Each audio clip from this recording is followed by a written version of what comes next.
Comienza el informativo.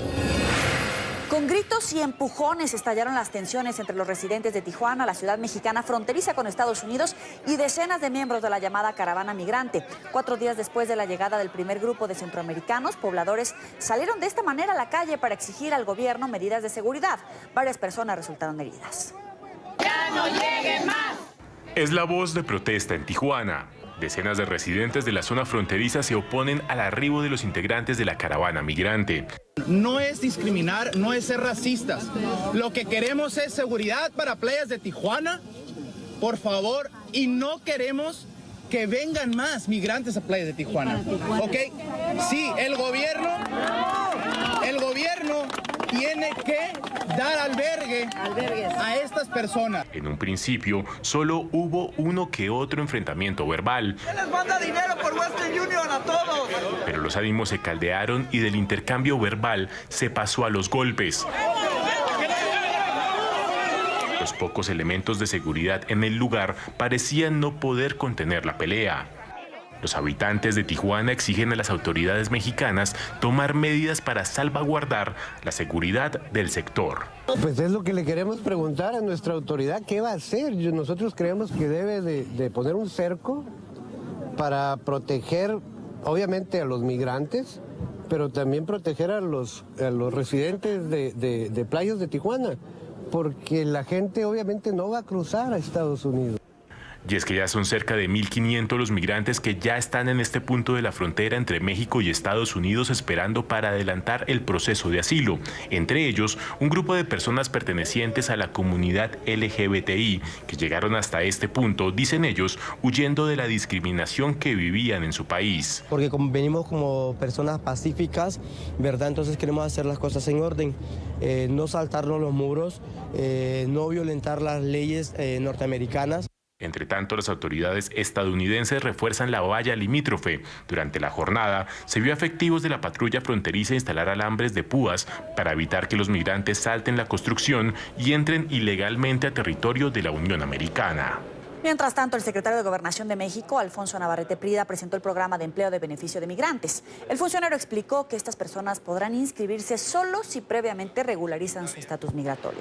Añadió que se han atendido brotes de sarampión, dengue y piojos, todos controlados por las autoridades de salud, mientras que las personas con antecedentes penales han sido remitidas a las autoridades correspondientes. Según Navarrete, más de 3.800 migrantes han presentado solicitudes de asilo en territorio mexicano y 550 ya aceptaron el programa de empleo del gobierno federal. En el mes de octubre, el presidente de la República, Enrique Peña Nieto, ofreció un programa denominado Esta es tu casa, para que los migrantes no documentados acudieran a regularizar su situación migratoria ante la autoridad y así pudiera ofrecérseles empleo temporal y apoyos en salud y educación a sus familias. Desde el 19 de octubre pasado, 3.800 migrantes solicitaron refugio. Algunos desistieron del procedimiento y retornaron a sus países, por lo que en la actualidad se siguen procesando 2.600 solicitudes de refugio, 550 migrantes que aceptaron este programa de empleo, siempre y cuando, bajo esta condición indispensable, regularicen su situación migratoria ante la autoridad correspondiente, que es la Secretaría de Gobernación. Final trágico, un migrante guatemalteco sin documentos murió en el desierto de Arizona intentando alcanzar el sueño americano. El caso se conoció porque el tío del fallecido que lo acompañaba logró llamar a la patrulla fronteriza para que los auxiliara. Según datos de la patrulla fronteriza, son cientos los que pierden la vida durante la travesía. 25 años tenía Misael País cuando intentó alcanzar el sueño americano. Su historia es solo una de las miles que se cuentan a diario sobre los migrantes centroamericanos intentando llegar a Estados Unidos de manera ilegal. Este guatemalteco era chef de profesión, con lo que ganaba sostenía casi toda su familia asentada en la pequeña ciudad de Aguacate. Pero quería una mejor calidad de vida, otra oportunidad de trabajo, por lo que decidió emprender el viaje a territorio estadounidense. Partió el 27 de agosto en compañía de su tío Joselino Gómez, quien planeaba reencontrarse con su esposa y sus 3 hijos en Carolina del Sur. Ya había sido deportado 2 años antes y este era su 4º intento por cruzar la frontera. Pagaron $500 a un coyote por ayudarlos a pasar. Si lo conseguían, debían pagarle $5.500 más. Juntos permanecieron en la ciudad mexicana de Sasabe, en la frontera con Arizona, a espera del momento justo para cruzar el desierto de Sonora. Llegado el día, lograron atravesar el límite y caminaron por 6 horas bajo una temperatura de 40 grados centígrados. El joven empezó a quejarse de un fuerte dolor de cabeza y se desmayó. Empezó entonces el calvario para su tío de 49 años. Intentando reanimarlo, el coyote mojó la cabeza del joven y como no reaccionó, los abandonó a ambos. Utilizando un celular de emergencia, Joselino Gómez se comunicó con la familia en Guatemala. Posteriormente, sabiendo que sería una vez más deportado, llamó al 911. Estamos al noreste de Sasabe. Estamos a unos 3.3 kilómetros de la frontera. Tuvimos una llamada al 911 que decía que estaba en peligro. Prendieron fuego, que estaba justo aquí. Eso fue en la mañana. Pasamos todo el día buscándolos. No pudimos localizarlo hasta varias horas después. Uno de los individuos tenía unos 40 años, el otro tenía unos 19 años. El joven no lo logró. Misael no lo logró. El médico forense del condado de Pima determinó que Páez murió por un golpe de calor y deshidratación. Su cuerpo permaneció bajo custodia por 7 semanas. El 28 de octubre fue repatriado a Guatemala, donde lo esperaba su familia. En Aguacate, cerca de 250 personas le dieron el último adiós. Fue una gran pérdida a la familia, porque él es el que sostiene a la familia. Él es todo a la familia, entonces quería darle una mejor vida a mis papás, a mi familia. Entonces él se sacrificó ir allá. Todos queremos ir allá a los Estados Unidos. Todos anhelamos el sueño americano. Todos queremos ir, hasta yo quisiera ir allá. En el vuelo de regreso junto al cuerpo de Misael venían otros 12 ciudadanos que murieron intentando llegar a Estados Unidos. Y es que como este joven son miles los que perecen en la travesía o necesitan ser rescatados. Según la patrulla fronteriza, se registraron 294 muertes durante el 2017. Cambiamos de tema. Mientras la nieve tiene en alerta el centro y el este de los Estados Unidos, las llamas siguen destruyendo cientos de hectáreas en la otra costa, en California. Este jueves aumentó a 59 la cifra de víctimas mortales que dejan los incendios forestales que azotan el estado desde hace una semana. Los equipos de socorro buscan a más de 300 personas que permanecen desaparecidas. Con el paso de los días, el número de víctimas mortales continúa en aumento. Las autoridades locales reportaron el hallazgo de 8 cuerpos más en medio de la devastación ocasionada por las llamas al norte del estado. Los restos fueron encontrados en las ruinas ocasionadas por el gigantesco incendio conocido como Camp Fire. De los 8 cadáveres encontrados hoy, 6 se hallaban en el interior de edificios y 2 en el exterior. En total son 59 los cuerpos que han sido recuperados por los oficiales. En NTN 24 hablamos con una sobreviviente al fuego, Isabel García, una estudiante española que vive en Paradise. Cuenta que se salvó de morir mientras estaba en su escuela. Así nos narró su angustia. Yo cuando estábamos en el coche intentando salir de Paradise, lo primero que fue cuando los policías nos dijeron el fuego se está alcanzando, dejar todo atrás y salir corriendo. Yo cuando empecé a salir corriendo me encontraba muy mal, me estaba cayendo. El perro que yo llevaba corría más que yo no podía respirar y yo pensaba que no iba a salir de ahí. Nunca pensé que iba a pasar una tan mala experiencia. Hoy se conoció que más de 300 residentes permanecen desaparecidos. La mayoría de ellos reside en la población de Paradise, que alberga a unos 26,000 habitantes y que fue completamente consumida por las llamas. El gobernador de California, Jerry Brown, y el secretario del Interior estadounidense, Ryan Sink, visitaron hoy la zona afectada y prometieron ayuda estatal y federal para apoyar las tareas de recuperación. Ahora no es el momento de señalar con el dedo. Este es momento de examinar la infraestructura, asegurarnos de que tenemos la responsabilidad de quién está ahí afuera y quién no, tratar con las familias y asegurarnos de que tienen lo que necesitan. El secretario señaló que los esfuerzos están enfocados a ayudar a los más damnificados. Durante los próximos días, los equipos de búsqueda y rescate trabajarán en intentar recuperar más víctimas que ha dejado la emergencia. Por su parte, los bomberos siguen desplegando operativos para apagar las llamas. Y Y como decíamos anteriormente, una poderosa tormenta de nieve dejó hoy al menos 5 muertos tras su paso por el sur y el medio oeste de los Estados Unidos. Al menos 89 millones de personas se encuentran bajo alerta por la llegada de la temporada invernal en la Unión Americana. El Servicio Meteorológico Nacional emitió advertencias para las regiones de Tennessee, Missouri, Illinois, Indiana, West Virginia y Pensilvania. NTN 24 está en el lugar de la noticia con nuestra periodista Carolina Valladares con el reporte. Adelante, Carolina. ¿Qué tal? Buenas noches. Desde Washington remitió ya casi la nieve, apenas caen ahora unos pequeños finos copos, pero hay que decir que se mantiene el frío, un frío intenso ahora mismo en la capital de los Estados Unidos. Difícilmente superamos los 0 grados. Hay que decir que este temporal remite, se va un poco de Washington, pero sigue su curso hacia el noreste de la nación, se dirige hacia Pensilvania, Nueva York, Boston, Maine, así que quedan horas, incluso algunos días de temporal. Este temporal empezó este miércoles por la noche, más en el centro de la nación, en estados como Oklahoma, como Arkansas, también en el norte de Mississippi, Alabama, luego prosiguió su curso por Carolina del Norte y también Virginia. Hay que decir que en el día de hoy, aquí en la capital de los Estados Unidos, cayeron casi 3-4 centímetros de nieve. ¿Cómo de inusual es que caiga esta nieve a mitad de noviembre, porque estamos a día 15?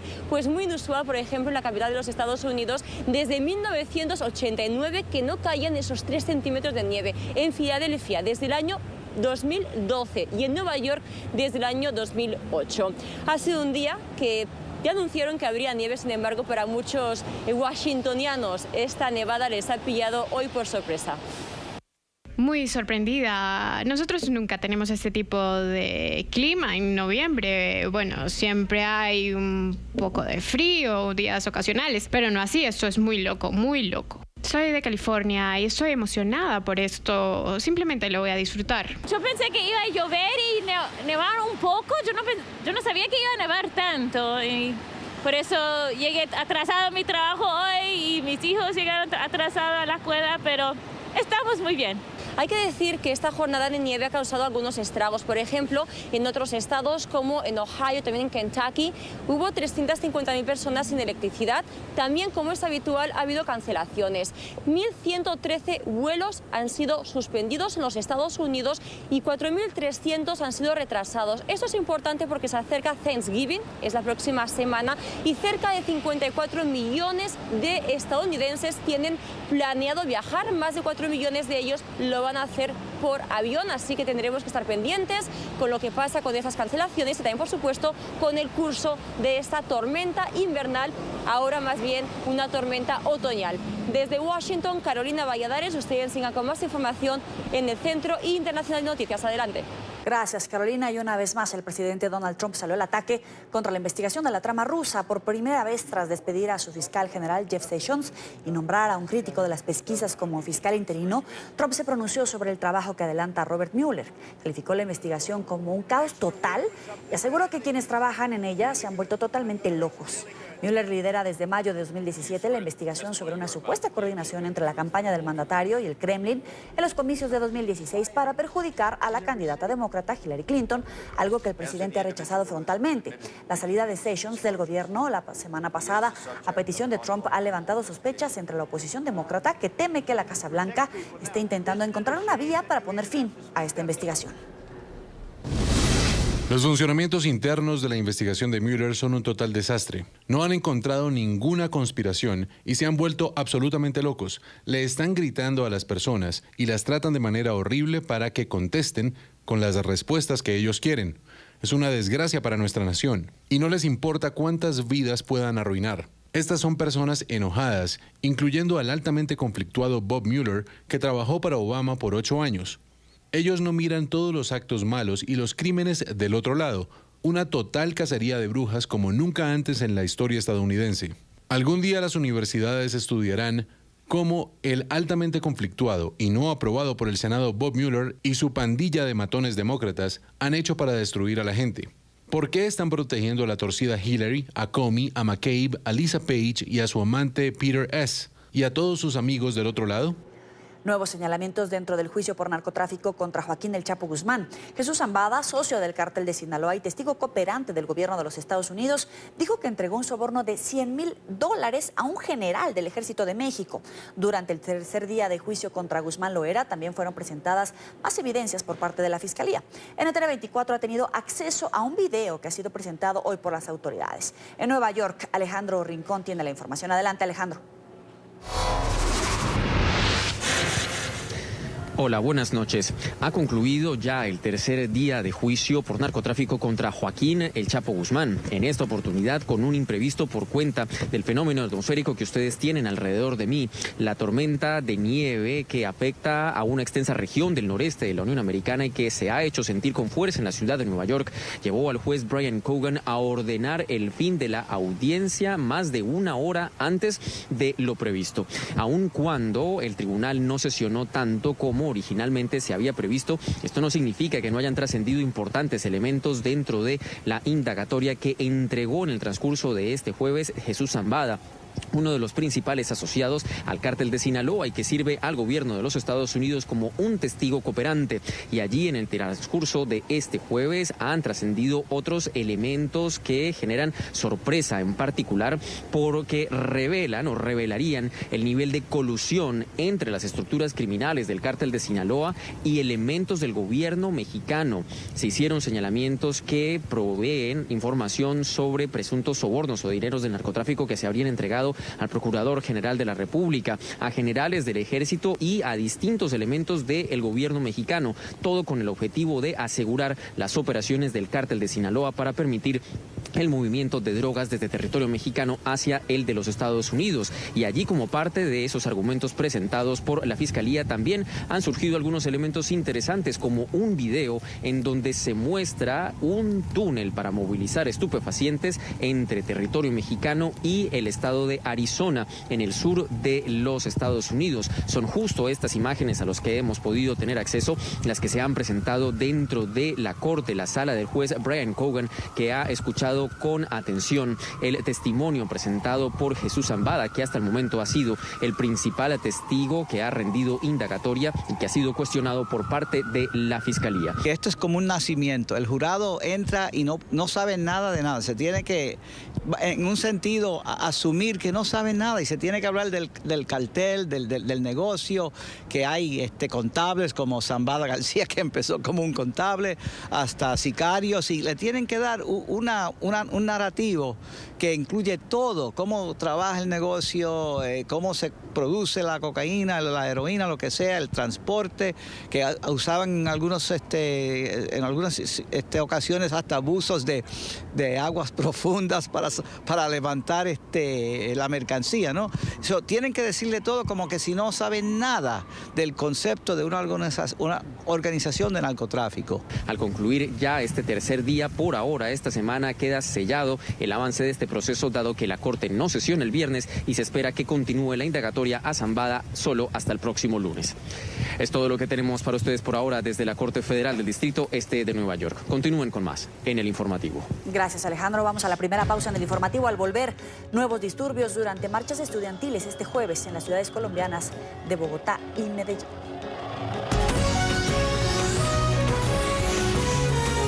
Continuamos con El Informativo.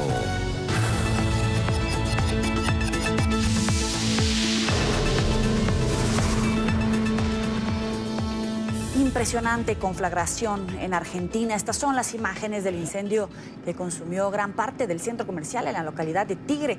Esto es al norte de Buenos Aires. Las feroces llamas comenzaron en un salón de juegos adyacente a las instalaciones de un centro comercial, el que tiene en pantalla. Las inmensas columnas de humo negro podían ser vistas desde kilómetros a la redonda. Los mismos empleados del local comercial ayudaron con las labores de evacuación. Al menos 6 dotaciones de bomberos se presentaron en el lugar para luchar contra el fuego. Por fortuna, no hay registros de muertos o heridos hasta el momento. Y hay alerta de seguridad en Argentina en vísperas de la celebración cumbre del G20. 2 explosiones de artefactos de fabricación casera se han registrado en Buenos Aires en las últimas horas.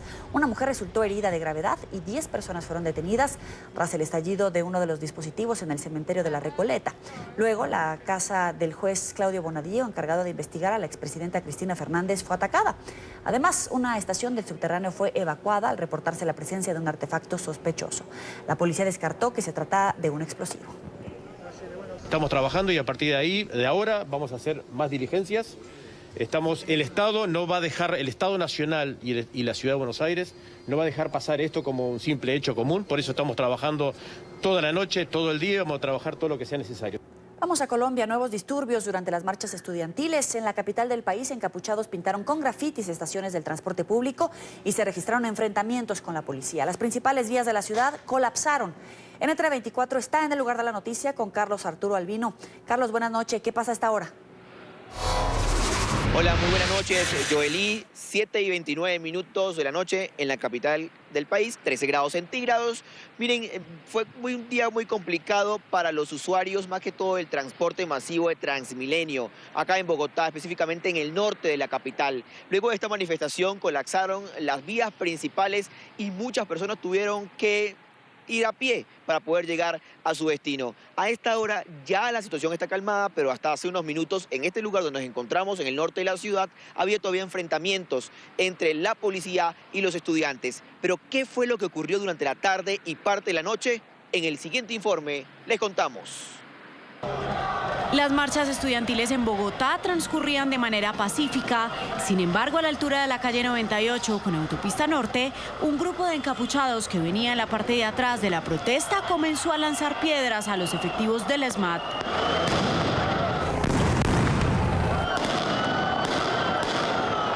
En medio del enfrentamiento también lanzaron papas bomba. La policía logró despejar la zona. Minutos después, los encapuchados se enfrentaron nuevamente con el SMAT en la calle 106. Las autoridades lograron capturar a 7 de ellos. La policía de Bogotá logró evidenciar cómo algunos manifestantes lanzan objetos a efectivos del SMAT y grafitean paredes y estaciones de Transmilenio. Pero las marchas también generaron caos vehicular. La avenida Caracas estuvo colapsada por varias horas y usuarios de Transmilenio tuvieron que bajarse de los articulados y optaron por caminar. Yo vengo de más allá de Profamilia. ¿Cuánto tiempo caminando? Como 1 hora. ¿Cuánto tiempo caminando? Salimos a la 1 de la tarde. El panorama fue similar en Medellín. En inmediaciones de la Universidad de Antioquia, encapuchados quemaron llantas y por más de media hora bloquearon la calle Barranquilla. Las autoridades controlaron la situación, pero los incidentes generaron dificultades en el tránsito del sector. Los estudiantes están pidiendo mayor recurso a la educación. Estas marchas, que inician normalmente de forma pacífica, terminan así como lo vieron, en desórdenes y enfrentamientos con la policía. Es el informe de Bogotá, Colombia, Carlos Arturo Albino, NTN 24. Gracias, buena noche. Avanzamos, nuevo reconocimiento periodístico para NTN 24. La periodista y presentadora de nuestro canal internacional de noticias, Andrea Bernal, recibió hoy el premio Simón Bolívar, máximo galardón otorgado en Colombia a los profesionales en periodismo en la categoría Mejor Entrevista en Televisión, por la reveladora conversación con el presidente de Ecuador, Lenín Moreno. En el lugar de la noticia está Sergio González con la información. Adelante, muy buena noche. Así es, Jolie, muy buenas noches. Un saludo especial para usted y también para todos los televidentes. Justamente me encuentro con Andrea Bernal, quien acaba de recibir este reconocimiento tan importante, el principal reconocimiento que se le puede otorgar a un periodista en Colombia. Felicitaciones por este reconocimiento. Ay, qué alegría para todos los que hacemos NTN 24, para el continente latinoamericano. Es un esfuerzo enorme el que hace en nuestro canal para llevar toda la información a la región, a Estados Unidos, y pues hoy somos acreedores al premio a la entrevista, a la mejor entrevista en televisión en Colombia. ¿Recuerdan ustedes esa que le hicimos al presidente Lenín Moreno días después del asesinato de los 3 periodistas del diario El Comercio? Pues hoy ha sido galardonada, hoy ha sido reconocida por su valor en ese momento, sobre todo noticioso, así que no puedo estar más alegre el día de hoy. Contémonos a los televidentes cómo fue ese momento, cómo se logró la entrevista con el presidente Lenín y cuando, por supuesto, da esa revelación de no ser garante para el proceso de Colombia con el ELN. Pues mira, llevábamos varios días, Claudia Claudia Gurizati, nuestra directora, nos había enviado de la Cumbre de las Américas en Lima ante la noticia de la muerte, el asesinato de los 3 periodistas a Quito inmediatamente, y empezamos a hacer como periodistas el buen lobby para que el presidente Lenin nos atendiera. Faltaba ya pocos días, él mismo había dicho, ya confirmado la muerte de los periodistas, y nos avisaron de un día para otro que la entrevista sería al otro día, al mediodía. En ese momento pues teníamos una relación ya con el presidente Lenin Moreno de años, de hablar con él, de tener algún tipo de fuente. Y la verdad, yo también estaba muy sorprendida de las cosas que el presidente Lenin Moreno en ese momento y en ese contexto nos estaba contando, sobre todo las investigaciones al expresidente Rafael Correa por recursos de las FARC en su campaña número 1, y lo que tú comentas, cuando empezó a desarmar ese proceso de paz con el ELN, que fue noticia regional e internacional, porque a raíz de eso dio un vuelco muy importante en Colombia de cómo ese proceso con el ELN pues no se ha logrado todavía llevar a cabo. Así que fue muy noticiosa, pero sobre todo pudimos llegar también al corazón de un ser humano que estaba muy dolido por la muerte de sus 3 compatriotas. Eso se sintió en la entrevista, por supuesto. Esto es un reconocimiento a esa labor que realizamos los periodistas de llevar la verdad, de llevar opinión importante a todos los televidentes, que tengan argumentos a la hora de poder entablar alguna conversación, y sobre todo en temas políticos, y que en este momento trascendió fronteras. Y que las entrevistas pueden ser llevadas de una forma tranquila también, amigable, pero siempre creo que es un trabajo que hay que depurarlo también, estar bien informados, estar bien dateados, porque sentarse pues con un presidente para a veces escuchar lo que ellos quieren decir, pues no es tan válido, no solo para el periodista, sino para la ciudadanía.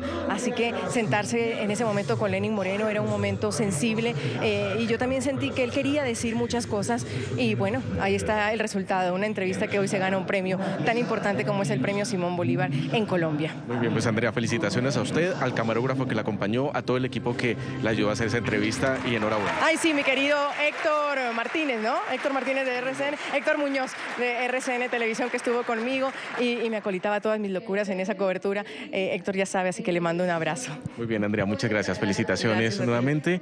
Les comentamos adicional que nuestro canal aliado Noticias RCN también recibió reconocimiento por la entrevista que se le realizó a alias Guacho, justamente la persona del cual se está hablando ahorita con Andrea, que fue el causante de la muerte de los 3 periodistas ecuatorianos. Fue estas imágenes de la entrevista que realizó Ingrid Tobar, la periodista de Noticias RCN, quien recorrió varios caminos en la selva y también navegó varios ríos para poderse encontrar con este guerrillero. Pues son las imágenes que conoce el país y que conoce el mundo de este guerrillero que ha causado mucho daño, no solo en Colombia, sino también ha trascendido fronteras. 2 reconocimientos, 2 alegrías para RCN Televisión, para NTN 24. Enhorabuena, reconociendo el buen periodismo que se realiza en Colombia. Esa es la información que presentamos desde el norte de Bogotá. Sergio David González, continúen ustedes con más información en nuestro Centro Internacional de Noticias de NTN 24. Gracias, Sergio. Vamos a una nueva pausa en el informativo, pero antes, en Guatemala, unos curiosos corredores tomaron las calles de la ciudad antigua. Se trata de cientos de meseros que participaron en su carrera anual, en la que debían llegar a la meta sin derramar una sola gota del agua con la que corrieron todo el tiempo.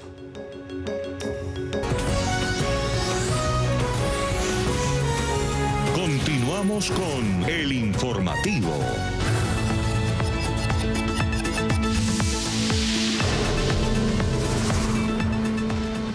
Si no avanzamos con ese acuerdo, nadie puede saber con seguridad las consecuencias que vendrán. Sería tomar un camino de profunda y gran incertidumbre cuando el pueblo británico solo quiere que continuemos con esto. Eran las declaraciones que ofreció esta tarde la premier británica Theresa May con advertencias al pueblo del Reino Unido si no se aprueba el acuerdo preliminar para el Brexit. Es un verdadero caos político el que se vive en el país. 2 ministros de la administración renunciaron y miembros del mismo partido conservador adelantaron la posibilidad de una moción de confianza en contra de la primera ministra. Como lo prometió el día de ayer, Theresa May defendió este jueves ante el Parlamento el acuerdo preliminar para el Brexit. Los críticos de la premier británica no contuvieron las risas mientras ella vanagloriaba las virtudes del borrador que estipula la salida del Reino Unido y la futura relación comercial con la Unión Europea. Eso nos acerca a un acuerdo del Brexit. Señor presidente, lo que acordamos ayer no era el acuerdo final, era un borrador. Un borrador que significa que abandonaremos la Unión Europea de una manera fluida y ordenada para 2019. y establece el marco de trabajo para relaciones futuras que cumplen con nuestro interés nacional. Toma control de las leyes de nuestras fronteras y nuestro dinero protege la seguridad laboral y la integridad del Reino Unido y cumple con muchas cosas que muchos dijeron que no podrían realizarse. Además de las dificultades para defender su borrador, May se enfrentó hoy a la renuncia de dos de sus importantes ministros, la ministra de Trabajo Esther McVey y Dominic Raab, que hoy dimitió como ministro del Brexit tras asegurar que el acuerdo preliminar alcanzado con Bruselas tiene defectos fatales. Hoy he renunciado como secretario del Brexit. No puedo, en buena conciencia, apoyar los términos propuestos para nuestro acuerdo con la Unión Europea. Aquí está la carta que le presenté a la primera ministra, explicando mis motivos y mis respetos por ella. ¿Cómo confiar en un acuerdo de salida que el propio ministro del Brexit no puede apoyar? Es el cuestionamiento que le hace a May la oposición laborista. El gobierno está en caos. Su acuerdo pone en riesgo a dejar el país en una posición intermedia permanente, sin real poder de decisión, cuando incluso el último secretario del Brexit, que al menos de manera teórica negoció el acuerdo, dice: no puedo apoyar este acuerdo. ¿Qué fe le da a alguien en este lugar o a alguien en este país? El gobierno simplemente no puede darle al Parlamento este acuerdo a medio hacer, que tanto el secretario del Brexit y su predecesor han rechazado. Theresa May sigue asegurando que el pacto alcanzado es el mejor posible y mantuvo que la alternativa sería ningún pacto o que no haya Brexit. La incertidumbre que se vive en el gobierno británico ha llevado a algunos dentro del propio Partido Conservador a comenzar a cuestionar las capacidades de la Premier. Jacob Rees-Mogg, líder del sector más euroescéptico, confirmó que ha enviado una petición a su grupo parlamentario para que se eleve una moción de confianza y en caso de que May la perdiera, daría lugar a unas elecciones internas para elegir a un nuevo líder Tory. Creo que los procesos parlamentarios pueden acelerarse, pero tengan en mente que el Partido Conservador ya tiene una lista de miembros y no tiene que ir por el país preguntando quiénes son esos miembros, y no serán meses, quiero que pueden ser semanas. Creo que sería poco realista pensar que sería más rápido que eso. La salida de Theresa May podría darse si al menos 48 diputados cuestionan su liderazgo. Por ahora, la Premier asegura que no tiene planes de dimitir o de posponer la fecha de salida del Reino Unido de la Unión Europea.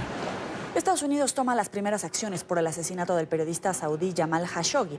El Departamento del Tesoro emitió un paquete de sanciones contra 17 funcionarios de Arabia Saudita, entre ellos el cónsul saudí en Estambul y las 16 personas que fueron acusadas de estar implicadas en el crimen del comunicador.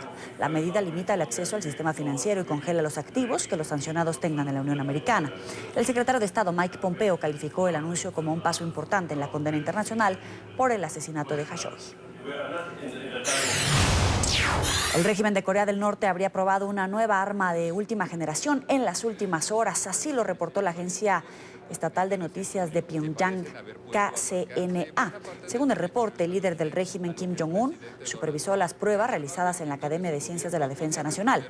De acuerdo a la televisión pública norcoreana, el ensayo habría sido exitoso y tendría como objetivo salvaguardar completamente el territorio, al igual que representar una mejora en el poder de combate del Ejército Popular.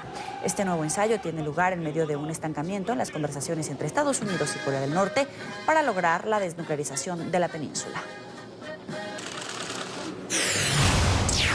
Marruecos inauguró el tren más rápido de África después de 7 años de trabajo en la línea ferroviaria. El rey Mohamed VI y el presidente francés Emmanuel Macron abordaron el vagón más esperado en todo el continente. El transporte acortará el viaje de los usuarios a la mitad de tiempo.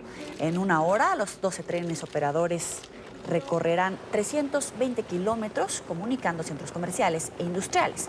Más de 2.000 millones fueron invertidos en el nuevo sistema de alta velocidad. Alerta en la India. Funcionarios meteorológicos emitieron una advertencia a los residentes y pescadores del sureño estado de Tamil Nadu antes de que el ciclón Gaja toque tierra y llegue con fuertes vientos. Según el director del Centro Meteorológico Regional, se esperan lluvias en toda la zona. Las autoridades recomiendan abastecerse de agua y alimentos para los próximos días. Personal de la Marina, la Guardia Costera y las fuerzas de respuesta de desastres se alistan para atender cualquier emergencia. Tiempo de la última pausa en el informativo en minuto. Gracias, y así terminamos este informativo en NTN24, el canal de las Américas. Sigan informados por Twitter en @NTN24 y recuerde consultar todas las noticias en el portal web que aparece en su pantalla. Pásenla muy bien.